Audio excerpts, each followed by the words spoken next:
राम राम मंडळी। काल पुसेगावचं हिंद केसरी मैदान संपन्न झालं आणि संपूर्ण महाराष्ट्राला हरणे आणि राजाच्या माध्यमातून एक नवी हिंद केसरी जोडी बघायला मिळाली। खरंच या बैलजोडीसाठी मनापासून अभिनंदन। त्यानंतर संपूर्ण बैलगाडा शौकीन होती त्यांना एकच उत्सुकता होती की सर्जा आणि मथुरच्या हार नंतर रणजित निंबाळकर सर यांची काय प्रतिक्रिया येईल आणि झालंही तसंच। आज सकाळ सकाळी त्यांचा एक व्हिडिओ बघायला मिळाला। त्यानंतर मला खरंच सांगायला अभिमान वाटतोय की मी त्या माणसाला रॉयल माणूस किंवा एक खरा माणूस का म्हणतो किंवा संपूर्ण बैलगाडा शौकीनमध्ये त्यांची एवढी क्रेज का आहे ते त्या व्हिडिओवरून कळतं। तुम्ही पहिल्यांदा तो व्हिडिओ जाऊन नक्की बघा, त्यानंतर तुम्हाला ते जाणवेल। व्हिडिओच्या सुरुवातीलाच त्यांनी स्पष्टपणे जी हिंद केसरी जोडी होती हरणे आणि राजा याचं मनापासून अभिनंदन केलं। त्यानंतर फायनल मध्ये पळालेल्या सगळ्या 11 बैलजोड्या ज्या होत्या त्या सर्वांचं त्यांनी मनापासून अभिनंदन केलं आणि त्यानंतर त्यांनी मुद्द्याला हात घातला, ते म्हणजे सर्जा आणि मथुरची जी हार झाली त्यासाठी त्यांनी सगळ्या बैलगाडी शौकीन जे मथुर फॅन्स होते किंवा जे सर्जा फॅन्स होते त्यांची मनापासून माफी मागितली की तुमचं स्वप्न सर्जा आणि मथुर पूर्ण करू शकले नाहीत। त्यानंतर त्यांनी राहुल भैया पाटील यांची माफी मागितली की मथुर काल ताकदीने पळाला पण सर्जा काल कमी पडला, म्हणजे त्यांनी सर्व जे चूक होती ती स्वतःवर घेतली, म्हणजे स्वतःच्या बैलावर किंवा स्वतःवर घेतली।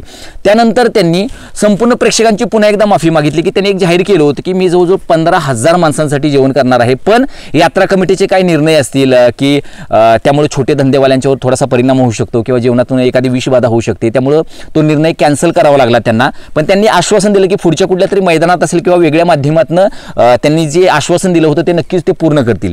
मित्रांनो, हे एवढं सगळं करायला आपली स्वतःची चूक कबूल करायला एक मोठं मन लागतं आणि ते मन आहे रणजित निंबाळकर सर यांच्याकडे, असं म्हणायला हरकत नाही।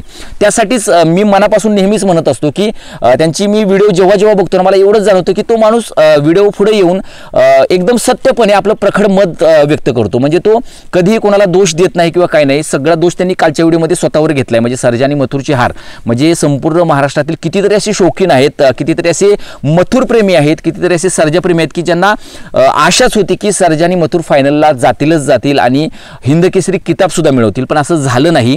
मग ही जी हार होती ती पचवण्याचं एक धाडस जे लागतं ना ते रणजित निंबाळकर सर यांच्यामध्ये आहे। मोठ्या मनानं त्यांनी ती हार पचवण्यासाठी सर्वांची माफी मागितली आणि खरंच त्यांचं मी मनापासून कौतुक करतो। म्हणजे एवढं सगळं करायला म्हणतो ना आपण की एक धाडस लागतं, ते त्यांच्याकडे आहे। खरंच मनापासून एकदा असंच मत व्यक्त करतो की पुढच्या येणाऱ्या एखाद्या मैदानामध्ये सर्जा आणि मथुरची जोडी चांगलं यश संपादन करेल किंवा सर्जावर जी ही जोडी पडेल किंवा मथुरवर जी ही जोडी पडेल ती नक्कीच चांगलं यश संपादन करेल।